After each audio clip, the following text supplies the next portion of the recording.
We're going to be looking at Monday. It is Monday, if you're aware. And but we really need to pick up kind of where we left off on Sunday. And so we're going to start in John chapter 11. John chapter 11.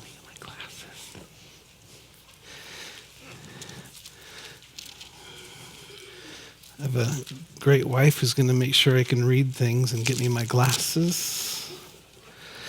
Once you're there, if you have a physical Bible, maybe put a bookmark there. She's got it. Thanks, bro. And then we're going to head straight over to Mark 11. We're going to spend some time in Mark.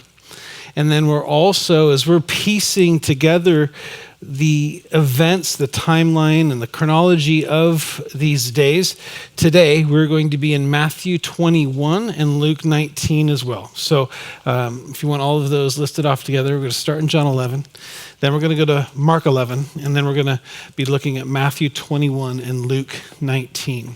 And so this week, we call it Holy Week, we call it Passion Week. Whatever you want to refer to this specified period of time as, this time leading up to the resurrection of Jesus, Jesus' whole life was leading up to this week, to the events of this time. But there was some question about whether he would even, thank you, ma'am, whether he would even come to the city, if he would make an appearance in Jerusalem for the Passover on this year, because things had gotten so tense amongst the religious leaders at the time. And so let's look at John 11 and begin at verse 55. It says, the Passover, John 11:55, the Passover of the Jews was near. And many went up from the country up to Jerusalem before Passover to purify themselves. And so John is telling us, setting the stage, that this was the practice. There was 3 mandatory feasts that all able-bodied Jewish men were to go to, and one of those was Passover. And people were making their way to go through the purification process for this Passover. And then he adds in verse 56, they sought Jesus and spoke amongst themselves as they stood in the temple. And they're deliberating. What do you think? That he will not come to the feast? They're like, he's got to. This is a mandatory event. He's going to be here. We would think. It says at verse 57, now both the chief priests and the Pharisees had given a command that if anyone knew where he was, he should report it, that they might seize him. So it gives you an idea of the mentality of the chief priests, the Pharisees, leading up to this week. And all of this is just coalescing, throughout the week. But Jesus' whole life was leading up to this moment, and he wasn't going to miss this. He was going to be here, but so was the enemy. Just as Jesus' life had been leading up to this point, it said when Jesus was tempted in the wilderness, the enemy left him for a more opportune time. And this was an opportune time. This was what it was about, this time, and maybe we can use this. And so the Pharisees, Caiaphas, the members of the Sanhedrin, the religious body, the ruling body of the day, they're on the lookout. They're looking for a way to do him in. And so now let's flip over to Mark chapter 11. And they may be, deliberating, hey, is Jesus going to show up? Is he going to come to Jerusalem? But Jesus wasn't going to miss this. And he was going to actually make sure they knew when he arrived. And we looked at this on Sunday. Jesus organizes this grand, dramatic entrance into the city. They're like, if anybody sees him, he's like, oh, people are going to see. I'm going to make sure that people see. And so he sent the 2 disciples to go look for the donkey. When they return with it, he rides down the Mount of Olives, right into Jerusalem. The coats and the clothing is strewn across the road. The palm branches are waved and set before him. And then verse 9 of Mark 11, then those who went before and those who followed cried out saying, Hosanna, as we mentioned, save now. That's what that means. This was a political thing for them. Save now. Blessed is he who comes in the name of the Lord. And they believe it was a divinely inspired political event. Blessed is he who comes in the name of the Lord. Blessed is the kingdom of our father David that comes in the name of the Lord. Hosanna in the highest.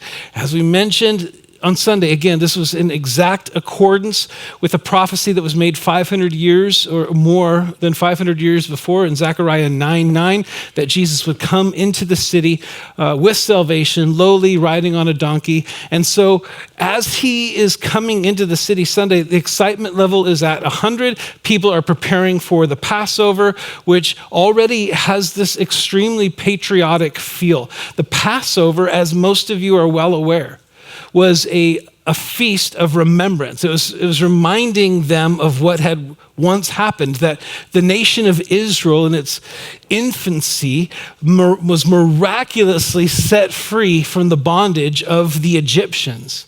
Okay, that's what they're celebrating, and they know God has a divine plan for the nation. And so here's Jesus now on the scene. You replace Egyptians and put in Romans. Okay, maybe this is it. He had done some very messianic things. He's healed the sick. He's brought sight to the blind. And probably just about 1 week before this, he's raised Lazarus from the dead.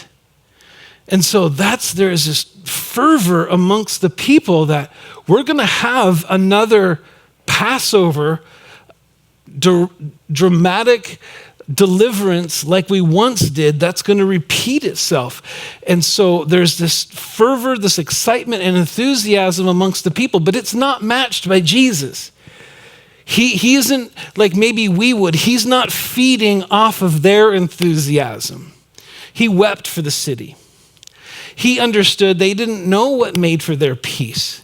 They wanted freedom from the Romans. What he came to initially offer in his first coming was freedom from sin, okay?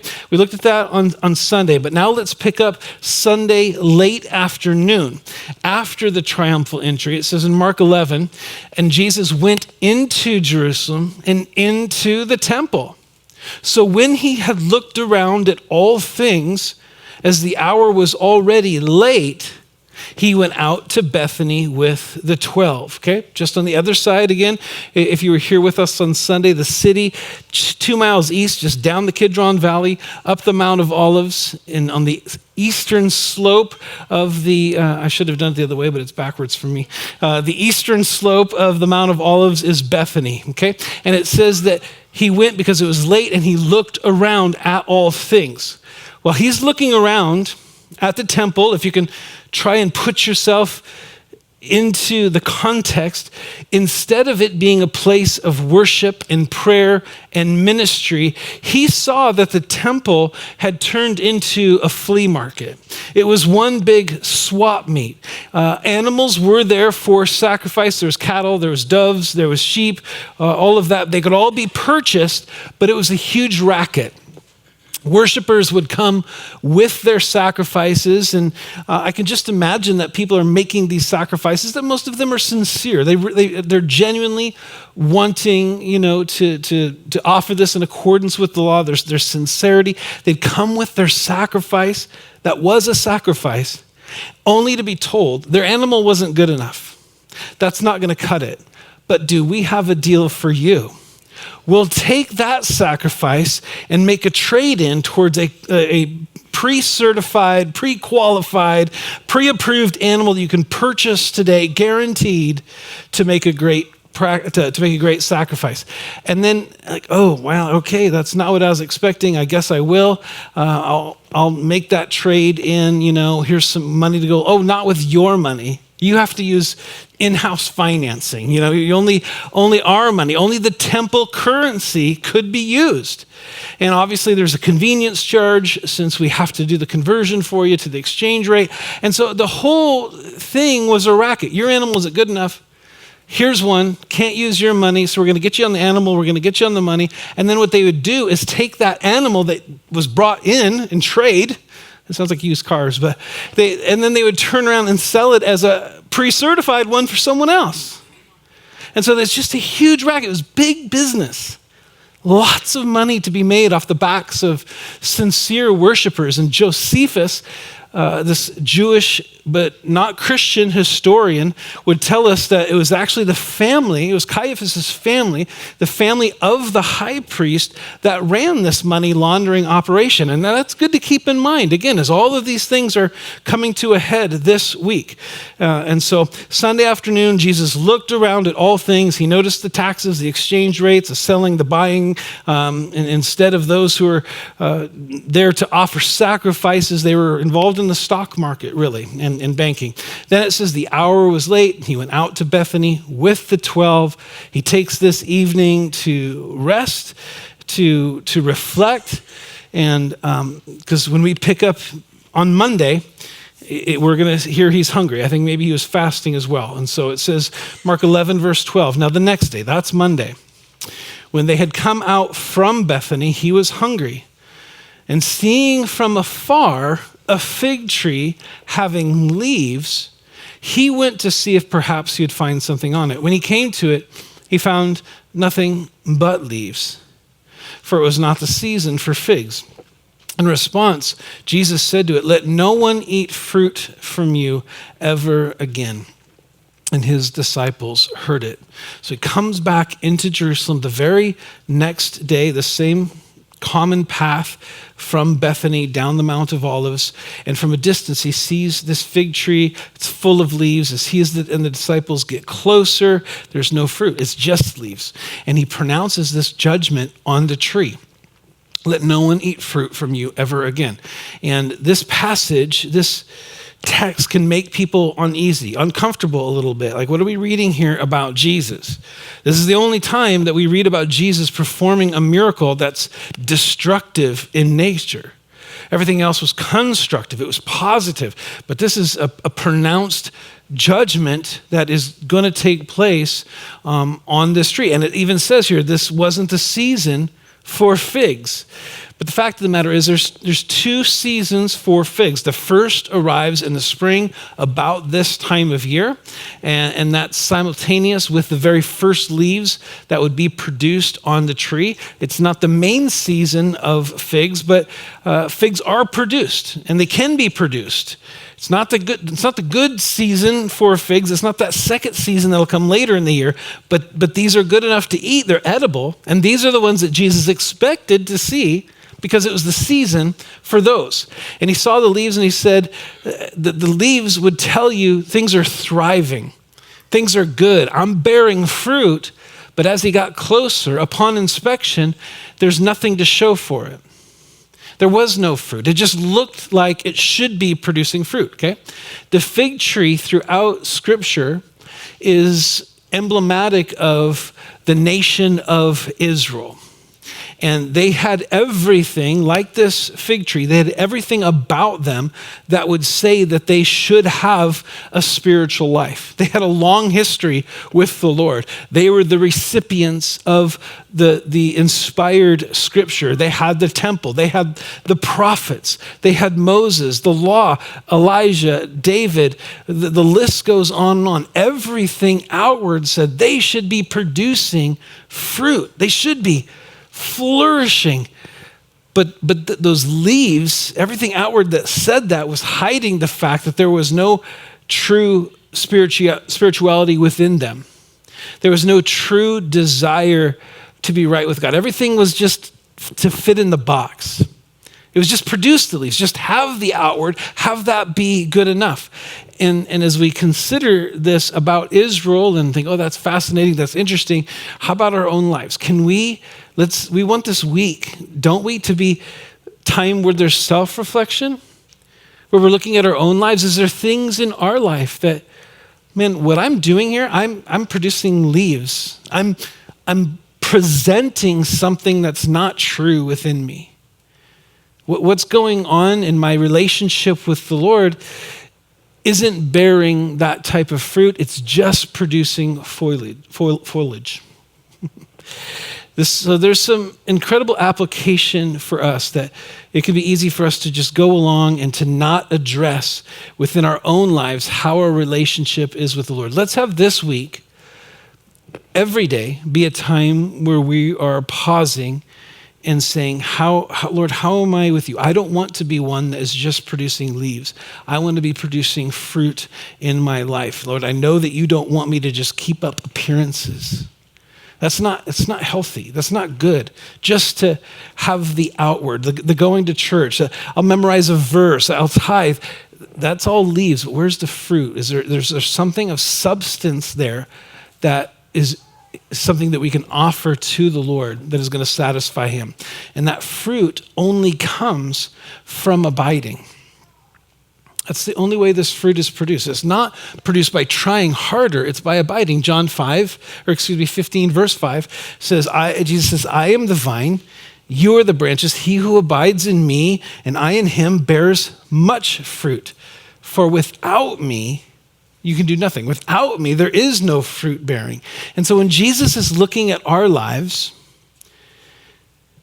with these eyes like, hey, there's looking like there's something there, he's looking for abiders.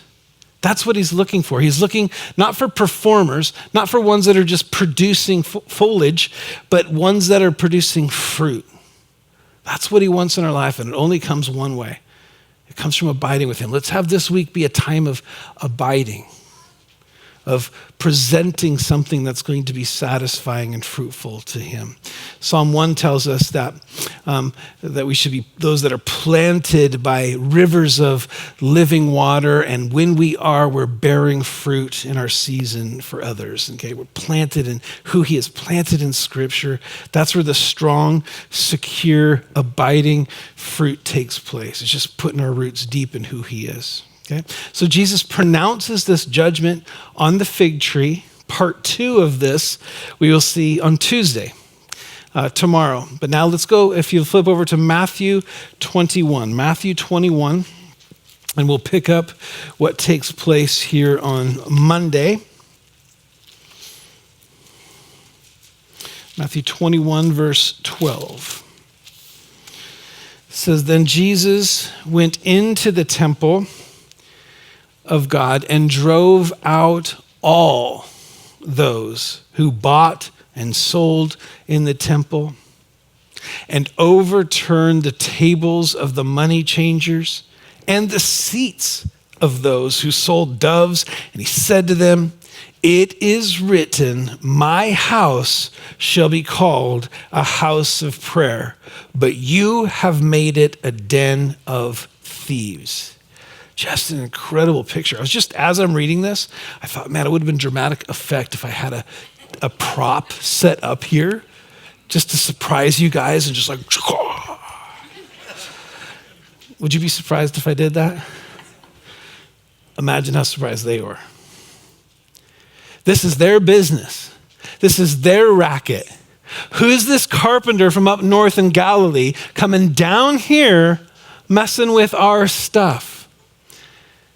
This is one of the most striking pictures of Jesus in all of the Gospels. But here's something that really I want you to see here. On Sunday, he presents himself as king as he rides into the streets of Jerusalem according to prophecy. Monday morning, he is a prophet pronouncing judgment on a tree that we're going to see comes true the next day. But now here, he's a priest. He's the king, he's a prophet, and he's a priest. He's cleansing the temple. The day before, I believe that he spent that evening in prayer. He's come back the next morning. He saw all this yesterday. I don't think it made him happy the day before. I think he took that time to spend time in prayer. This isn't an emotional decision for him. He's not just suddenly struck, That's how we are. That's not how he is. And in fact, this isn't the first time Jesus has this reaction to what he sees in the temple.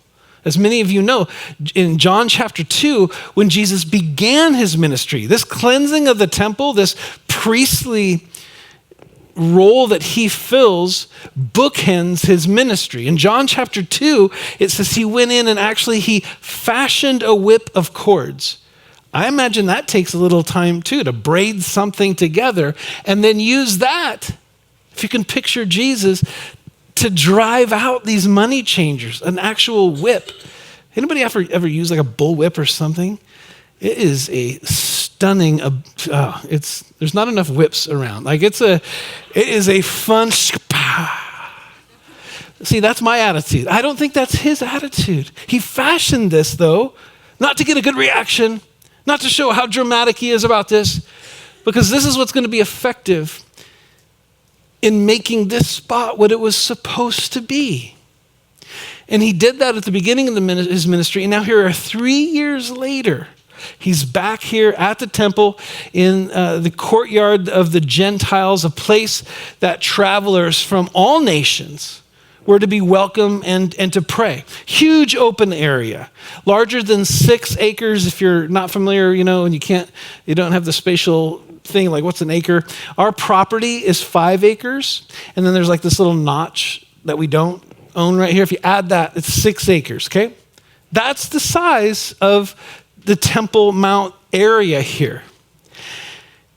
And this is the area that he's cleansing. This isn't something the size of our sanctuary. This isn't something the size of the front parking lot. This is the size of our entire property.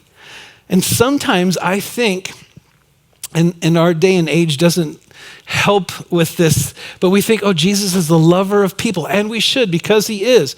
But sometimes when we think of Jesus in that way, we think of him as being soft, as maybe even being a little bit, not intentionally, but effeminate. Jesus was a man's man. He worked with his hands for most of his life. He knows how to handle a whip. And now here he is. Imagine 6 acres. There's tables, there's money, there's cattle, there's sheep, there's doves, there's thousands of people. And he's able to just cleanse this area. And if something, that alone is dramatic, but if we get to the root of this, what would cause Jesus, this lover of people, to make a whip of cords, to overturn tables, to drive out cattle in an area larger than 6 acres? If there's something that causes that reaction in our Lord, we better understand and take notice of what it is. It better be important to us as well. And what it is that troubles him is that there's a spirit of the secular in a sacred place. That can't happen. It can't be allowed. That can't take place. There's people that need ministry, sincere worshipers. They weren't getting ministered to. They were instead of coming and being ministered to, these people who came to worship, they were being exploited. They became tools of the religious leaders to propel their financial empire even farther. And this place, he says, it's a place of ministry. It's a place of prayer. You've made it what it was never intended to be. And we could do that too. That's a whole sermon series of how we can turn church into something it was never intended to be. They had made it a den of thieves. We're familiar with that term, right? It almost has like a religious ring to it these days. But if we think about saying that you've made it a den of thieves, it's a place where crooks are comfortable. Should church be a place? Should the house of God be a place where crooks are comfortable? I can operate there. I can do some good business there. It was never what the Lord intended. So he cleanses the temple. Incredibly dramatic scene. And again, all this is going to lead up to the events of this week and how they culminate.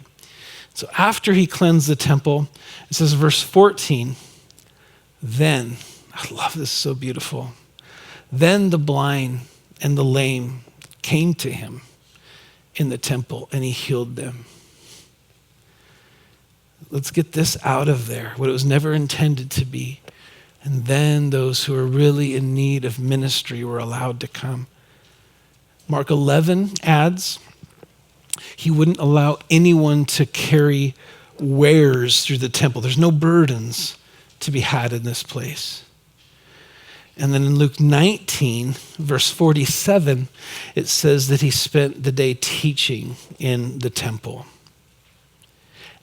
And the courtyard, Temple Mount, this place, at least for this moment, became what it was intended to be, a place to be ministered to. A place where the blind and the lame came, he healed them. There's healing taking place. That's what should happen. No one's allowed to carry wares. What you're holding on to, what you're hanging on to should be let go in the house of God. And it's a place to be taught and a place to be touched. That's what's to happen in the house of God.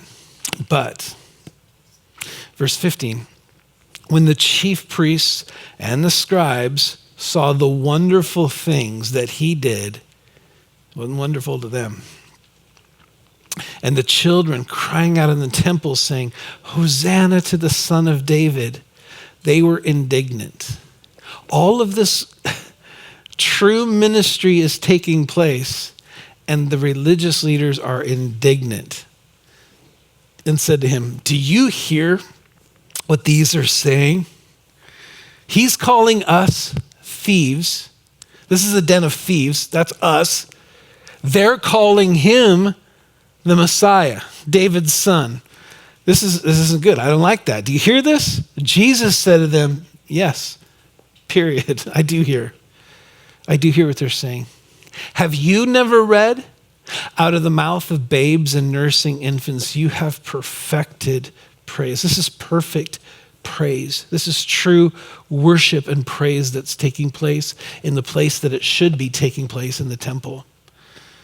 And then he left them and went out of the city to Bethany, and he lodged there. We read when he started in John 11, they were supposed to seize him. The opportunity escaped them. He went back to Bethany and he lodged there. Some were there who understood in the temple that they needed to be ministered to. Others were there who thought they didn't need to be touched by God, healed by God, taught by God. They didn't think they had anything to let go. What happened there can happen here in this sanctuary, in our lives, in our own hearts. That can take place. And so as we consider just these events and what took place on Monday, I want us to keep in mind that 1 Corinthians 3, verse 16 says, do you not know that you are the temple of the living God? Twice in 1 Corinthians, Paul says that. One time, he's speaking in general broad terms. Do you not know that the church is the temple of God? And other times he's saying specifically, do you not know you are? Do you know you're the temple? Do you know that this is the attitude that the Lord has towards you? And there will be those of us who say, I don't need to be touched. I don't need to be taught. I don't need to let go of anything. I don't need to be healed. There's nothing that needs to be driven out in my life. But the truth of the matter is, as we take this week and try to comprehend what it is the Lord has done for us, we all do. We all have those things that need to be driven out. Anything and everything that would keep us from fulfilling what he has for us in this temple. That he wants it gone. He wants it gone more than we do. And we must allow the Lord to cleanse our lives. And again, for us, it's by invitation, okay? He wants to overturn some tables in our hearts. I believe he wants to do that this evening, but we have to let him. We have to let him drive some hurt away, perhaps, some bitterness, some angst that we might have against someone. He wants to strip away all that we're holding on to, that is weighing us down. And he says, man, you gotta let it go. And so let's have our prayer today be, Lord, have your way in this heart. Come in here. Not just, you came, yesterday was a grand day. Triumphantly enter into my heart. Now do this work once you're there. I want to receive a touch from you. I need healing in my life. There's an area in my life I need healing. There's things I need to let go of. I want you to get back to letting you be who you want to be in my life. In his sanctuary, his house, That's something for us personal, and it's also something, as I said, for the church. This is to be a house of prayer. Jesus doesn't say, as true as it also would have been, a house of preaching, as good as that might be, a house of music or worship. No, but a house of prayer. Every great church movement that has ever existed, all the way back to Acts chapter 2, every revival that's ever taken place and movement of the Spirit began in prayer. English pastor Sidlow Baxter, who's long since gone, when he was 85 years of age, said this: "I've pastored only 3 churches in my more than 60 years of ministry. We had revival in every one, and not one of them came as a result of my preaching. They came as a result of the membership entering into a covenant to pray until revival came." And it did come every time. We want to be a church of prayer. We mention it, almost every Sunday. Hey, there's time for prayer. It's an open invitation for everybody, not just those who want to give their lives over to the Lord, but those who need a touch, those who they're holding on to something like, you got to let that go. Those who need to worship. We want to be a church of prayer, because that's what the Lord wants our fellowship to be. That's what the Lord wants in our own personal sanctuary, but also in this place, in this sanctuary. And a church that prays together is going to grow together. Jonathan Edwards, the great revivalist, put it this way: when God has something very great to accomplish for his church, it is his will that there should proceed it the extraordinary prayers of his people. And it is revealed that when God is about to accomplish great things for the church, he will begin by remarkably pouring out his spirit of grace and supplication. And then he quotes Zechariah 12, verse 10, which reads, "I will pour on the house of David and on the inhabitants of Jerusalem the spirit of grace and supplication." Over and over and over again, this is the way that God moves and lives in communities of faith. It's all throughout the book of Acts. Acts 2:42, the very first followers in the church, says they continued steadfastly in the apostles' doctrine and fellowship, in the breaking of bread and in prayers. Okay, and they continued this understanding that Jesus gave, that this house should be a house of prayer. The church in Acts understood that.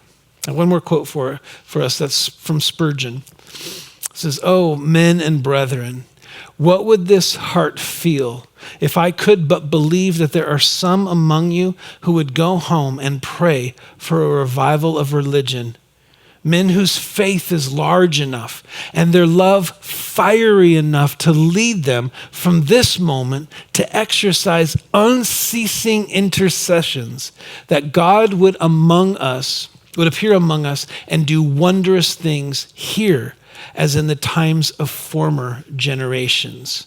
Okay, there's a phrase in here that God would appear among us and do wondrous things. And then, Chris, can you go back to the previous quote that I had from Jonathan Edwards? That quote began, "When God has something very great to accomplish for his church, great and wondrous things." Do we believe that God still wants to do great and wondrous things in the church in Ellensburg? Thank you. Yes. Amen. It's that same heart that he has for these people that Jesus had when he looked over the city and he says, "Oh, that you would come to me," right? He looked at them with compassion. God wants to do something in Ellensburg. I fully believe that. Why not have it start here? Something wondrous, something amazing. Not because we're wondrous and amazing. He wants to do something wondrous and amazing. Why not have it start here? But it's got to start here, right? One of my favorite quotes, you've probably heard me say it many times. Another revivalist that would go, an evangelist, his name was Gypsy Smith. And he was asked, everywhere you go and you minister, then you evangelize, revival happens. Like, what is the secret to revival? And he says, take a piece of chalk, draw a circle around yourself, and do not leave that circle until revival happens. It must start with prayer. And so I'm going to invite Jeff to come back up, and we can dim lights, can't we? Can we dim lights maybe a little bit? Let's spend some time in our last few minutes in prayer. Hebrews 4 verse 16 says, let us therefore come boldly to the throne of grace. We don't have to come timidly, but come boldly to the throne of grace that we may obtain mercy and grace to help in time of need. And if what we do here, to tie it back into what we just read, doesn't bring people to the throne of grace, it's wasteful. It's not what it was intended to be. And so right as the service, we were getting started, maybe you noticed we had the front row removed, and that is if anybody wants to come up here, to come and there's just something about presenting yourself to the Lord, and you want to do that, and you want to bow here, not to Jeff, but bow to the Lord at the stage or whatever, or just in your seats, whatever you want to do. Maybe you want to try to find a more isolated spot of the sanctuary and just spend some time alone with the Lord, interceding for loved ones, but also, as we said earlier, the personal aspect of this, that there's things in our life that need to be driven out. There's things in my life that need to be driven out. Inviting the Lord in. Lord, am I holding on to something you're asking me to let go? Is there a part of my life that needs some healing that I've allowed to fester and I've allowed this infection to come into my life, Lord, and all I need is a touch from you, and you could heal that. But I've been guarding that. I've been protecting that from you. Let's have this time, say, Lord, come in here, search me, O Lord, try me, see if there is any wicked way in me, have your way in me, O Lord. And also interceding for ourselves, interceding for the community.